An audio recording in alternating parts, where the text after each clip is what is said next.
All right, in this final lesson, we're going to take a look at using zone fog and how we can use that to optimize our levels, as well as add a bit of a visual effect to the levels themselves. And then we're pretty much going to wrap up the video, and that'll be it. Okay, so we've gone back to the little cylinder and hallway room simply because we do have a very easy-to-see zoning effect in place here. So inside the first zone, or the cylinder part, I need access to the properties of the zone, so I'm going to do that by adding a zone info into that part. Okay. Zone info is simply being found up under the actor class browser, info, zone info. Okay. So let me just right-click anywhere within the zone to add the zone info, then I'll double-click it to load up its properties. So the first things we're looking at in here are under zone info, B distance fog. Let's set that to true. Then, since distance fog defaults for very large areas, I'm going to bring this in quite a bit to show the effect a little bit better. Okay. Maybe even start it at 256 and then not let it fade off till maybe 4,000. So the fog itself is beginning 256 units from the character, and then it's going to be completely occluding or perfectly thick 4,000 units from the character. That's right. And then in between there you have a kind of gradient or fall-off effect. Okay.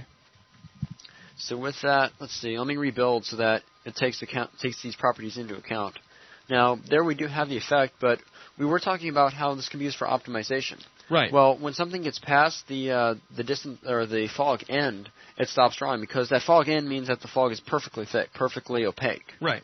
So there's no need to draw anything. So in this case, basically anything that is 4,000 units from the player, or now 512, is going to be occluded and therefore not rendered. Now, here's something to be careful of if you're in a tight indoor level, is it will occlude BSP, meaning that you'll get Hall of Mirrors effects as you can now see out into the level. Okay. Where this would be useful, however, is if you had a very large outdoor area like Antilus or Scorched, where everything's based in a giant cube. So the actual BSP is going to be very far away from you. Right. And more relevant stuff will be a lot closer, meaning you could set up the outer radius to some thousand units, and then static meshes or terrain or anything past that stops rendering, but your BSP is still far enough away where it won't be affected. Makes sense.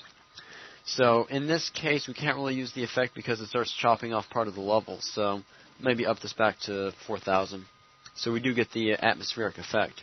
Okay. Now, something else that's kind of interesting, if you tweak the fog color and actually set all the components to black, or all to 0, you get kind of a creepy, shadowy effect, as you have fog, but it fogs to black. So it's kind of like being in a mysterious darkness. Even if part of the level is bright, it can still become dark at a distance. That is really cool.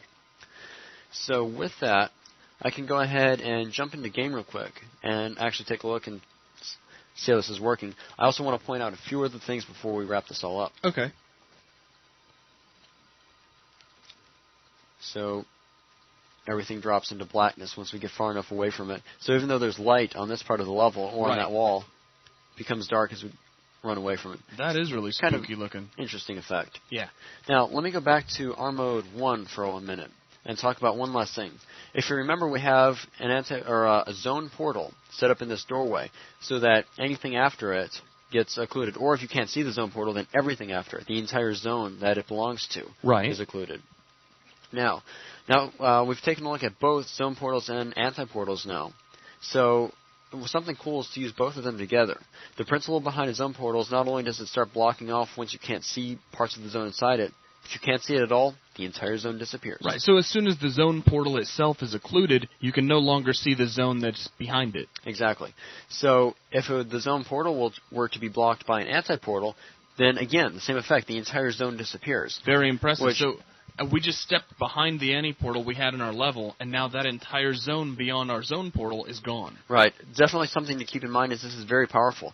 It adds another level of control where from certain viewing angles you can very easily tell like that entire zone simply won't draw. And it's a very simple calculation too, since it's only the visibility of the zone portal itself, not things behind it. So just by stepping behind the simple wall, all of a sudden we have one less zone to draw. That's awesome. So definitely something to keep in mind as you're building and optimizing your level.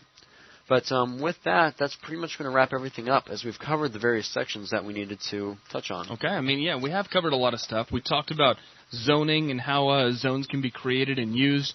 We actually practically applied those inside of the Scorched Earth level. We talked about anti-portals and how they can be created and how best to use them. We talked about terrain optimization, how you can paint out the visibility of terrain, how you can change the sectors for how large its rendering sectors are going to be. We also talked about zone fog and how that can be used to not only occlude objects, but to create sort of a cool effect for your level itself. And really, I mean, that's going to wrap it up for this lesson and for this video. So I'd like to thank Logan for his excellent work, and thanks a lot, everyone.